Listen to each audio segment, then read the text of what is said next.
आपण बघत आहात आवाज कसमादेचा।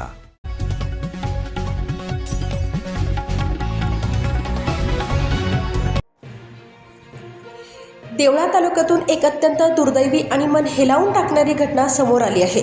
वाखारी पिंपळगाव येथे एका विवाहित महिलेने आपल्या 2 चिमुकल्या मुलींसह आत्महत्या केल्याची हृदयद्रावक घटना बुधवारी सायंकाळी घडली आहे। या घटनेमुळे संपूर्ण परिसरात शोककळा पसरली आहे।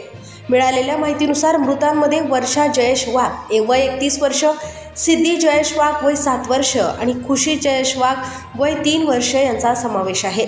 घटनेची माहिती मिळताच गावातील नागरिकांनी घटनास्थळी मोठी गर्दी केली। संबंधित विहीर खोल असून त्यामध्ये मोठ्या प्रमाणात पाणी असल्याने मृतदेह बाहेर काढण्यासाठी मालेगाव येथील बचाव पथकाला पाचारण करण्यात आले। रात्री उशिरापर्यंत बचाव कार्य सुरू होते। दरम्यान मृत महिलेचे पती खासगी पशुवैद्यकीय सेवा देत असल्याची माहिती समोर आली आहे। त्यांचा विवाह 2019 मध्ये झाला होता। मात्र या टोकाच्या निर्णयामागील नेमके कारण अद्याप स्पष्ट झालेले नाही। घटनेची माहिती मिळताच देवळा पोलिसांनी घटनास्थळी धाव घेतली।